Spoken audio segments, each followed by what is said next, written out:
the gift that saved him. The snow fell quietly that evening, covering the small neighborhood in a soft white blanket. Inside a dim apartment at the corner of Willow Street, 17-year-old Daniel sat by the window, watching people carry gift bags, laugh with friends, and decorate their homes with glowing lights. His own home, however, was dark and silent. No Christmas tree, no lights, no music, just the cold air slipping through the cracked window, and the sound of his mother working late in the kitchen. Life had been hard since his father passed away 3 years ago. Bills piled up like mountains, and his mother worked long shifts at a diner just to keep the lights on. Daniel worked part-time at a grocery store after school, but the money was never enough. Christmas used to be his favorite time of the year. Warm lights, family dinners, laughter. Now it reminded him of everything they had lost. When he entered the kitchen, he saw his mother waiting at the small wooden table. She looked tired, her hands rough from long hours of work, but she smiled when she saw him.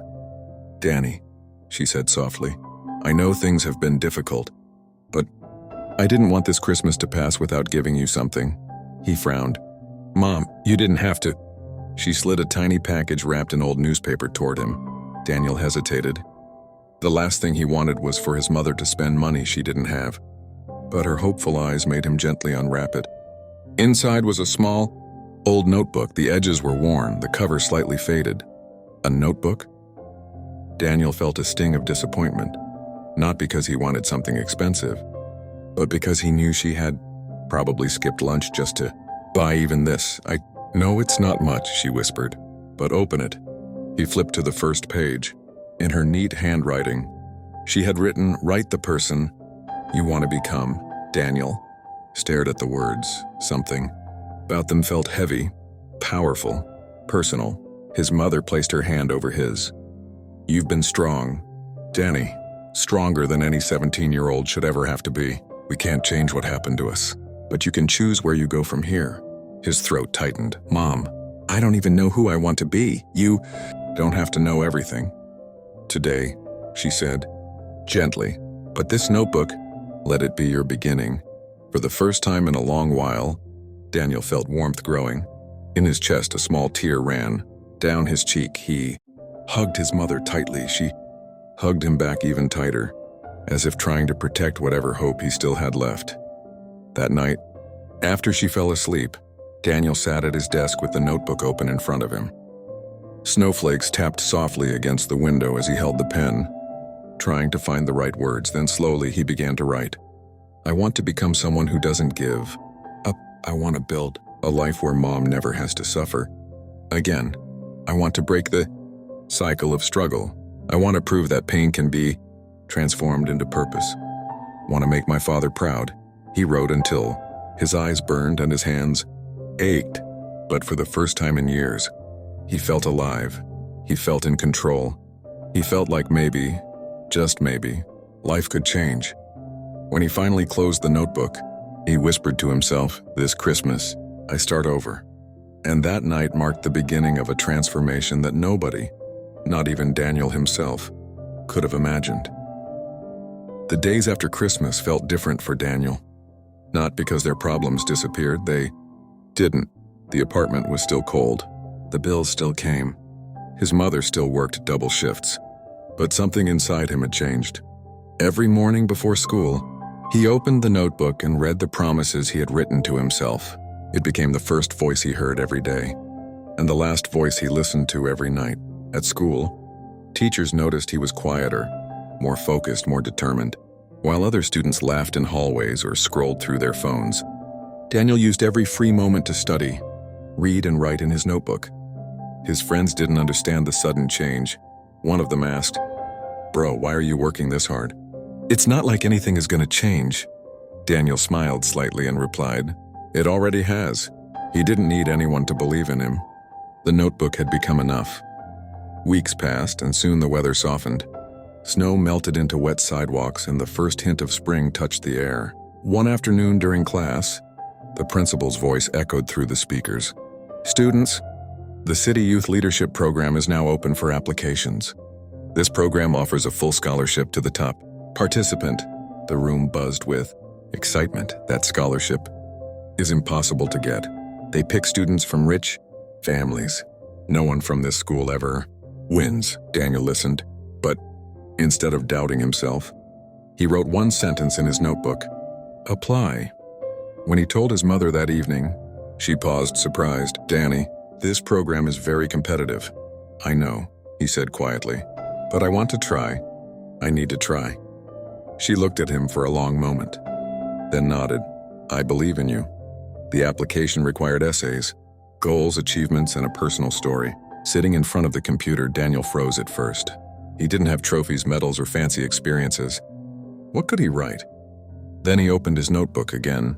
Every page was filled with struggle and growth. Every sentence held truth and courage. Every word was proof that he was no ordinary student. He took a deep breath and began typing. He wrote about losing his father, about watching his mother break herself to keep them alive, about working at the grocery store after school, about studying at night when the world slept, about choosing hope when giving up felt easier. Hours passed like minutes. When he clicked submit, he felt lighter, not because he was sure he'd win, but because he had finally allowed his truth to be heard. Days turned into weeks. The waiting was painful. Sometimes the doubts came back. What if you're not good enough? What if they pick someone richer? What if your story doesn't matter? But he always flipped to the first page and reminded himself, write the person you want to become. He didn't know it yet, but while he was fighting doubt, someone was noticing him. His English teacher, Mrs. Hawthorne, had read his essay. She had seen the fire in his words, the rawness of his experiences, the honesty in his struggle. She forwarded his essay to one of the program coordinators with a simple message: this boy deserves a chance. A week later, on a cold morning, Daniel checked his email. He wasn't expecting anything. He had even convinced himself not to hope. But there it was, a new message. The subject line made his heart pound. Congratulations, Daniel. His hands shook as he opened it. You have been selected for the City Youth Leadership Program. Only 18 students were chosen. Out of more than 900 applicants, he stared at the screen. He blinked again and again. He thought maybe he had read it wrong. Then it hit him. He had done it. He ran into the living room shouting, Mom, Mom, I got in. His mother rushed out from the kitchen, wiping her hands on her apron. Danny, what happened? He handed her the phone, unable to speak. She read the email and her eyes filled instantly with tears. Danny, you did it.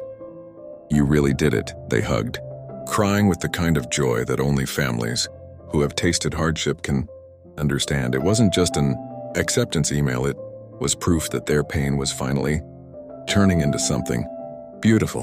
The program started the following week. It was tougher than anything Daniel had ever done. The days were long, the assignments heavy, the expectations high. Many students quit halfway, but Daniel pushed through every challenge with the same quiet determination. During leadership workshops, he spoke honestly about responsibility. During teamwork exercises, he supported everyone around him. During problem-solving tasks, he worked harder than anyone else. His mentor, Mr. Jacobs, noticed. One evening after a session, he pulled Daniel aside. You know why you stand out? He asked. Daniel shrugged. Because I work hard? No, Mr. Jacobs said. Because you're not trying to impress anyone. You're trying to change your life. And that kind of motivation is rare. Those words stayed with Daniel. The turning point came when every participant had to design a community project. Most students picked simple things, easy things, but Daniel wanted meaning. He remembered the lonely seniors he met at the grocery store, the ones who came just to talk, who bought small items so someone would speak to them. He created a project called Warm Hands, Warm Hearts. Students would visit elderly people living alone, read to them, help with groceries, write letters, listen to their stories, and remind them that they weren't forgotten. The project touched everyone who heard about it. Local shops donated supplies. Students volunteered by the dozens. Elderly residents cried when they received company after months of isolation. Daniel didn't know the judges were watching everything, but they were. When the final week of the leadership program arrived, every student felt the pressure. The judges had observed them silently for months, their work, their discipline, their projects, their growth. Now the final decision was only a few days away. But Daniel felt strangely calm. He wasn't the same boy who had opened a worn-out notebook on Christmas night. He wasn't afraid of life anymore. He wasn't running from his struggles, was moving through them one step at a time. On the last day, all the students were gathered in a large auditorium. Their families filled the seats behind them. Nervous whispers spread across the room as the program director walked toward the stage. Daniel sat next to his mother. She held his hand tightly, her fingers trembling more than his. No matter how brave he tried to look, she could feel his heartbeat through his palm. The director stood at the podium and said, "This year we have seen extraordinary dedication, but one student, one young man, has shown not only leadership, not only commitment, but heart, the kind of heart that inspires change." Daniel looked down at his shoes. He didn't think for a second they were talking about him. Then the director opened the envelope. The room became silent. This year's scholarship recipient is Daniel Miller. For a moment, Daniel didn't move. He didn't breathe. He didn't even believe it. His mother gasped loudly and covered her mouth. Tears started falling before she could stop them. She whispered, broken and proud, "Danny, that's your name." The applause grew louder and louder until the whole room felt like it was shaking. Students patted his back. Teachers smiled at him. His mentor, Mr. Jacobs, gave a nod full of pride. Daniel slowly stood up, feeling every emotion at once: disbelief, joy, relief, gratitude. He walked toward the stage as if his feet were carrying years of pain and hope together. When he reached the podium, he looked at the audience. His voice trembled as he spoke. "I'm not here because I'm the smartest. I'm here because I refuse to give up. My mother taught me that life doesn't give you perfect moments. It gives you chances. And what you do with those chances defines who you become." His eyes filled with tears. "This scholarship isn't just for me. It's for her. For everything she sacrificed." When no one was watching, the audience rose to their feet, a standing ovation for the first time in his life.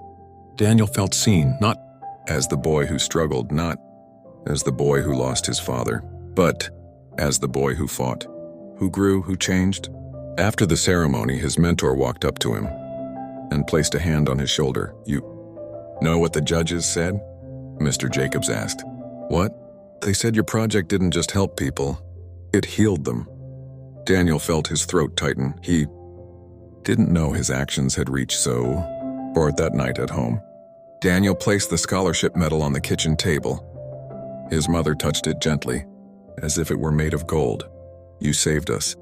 "Danny," she said. He shook his head. "No, Mom, you saved me." "First," she smiled through tears, "but you took that notebook, and you built a new life out of it."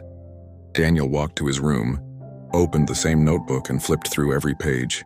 His fears, his goals, his failures, his victories. Then he wrote something at the end. "This gift changed my life. Now it's my turn to change others."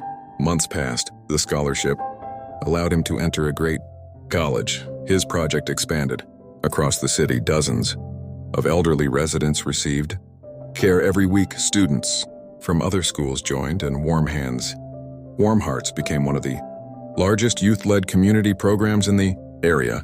Daniel became the voice of hope for many, not because he was perfect, but because he had risen from a place where most people would give up. One evening, during winter break, he sat by the window again.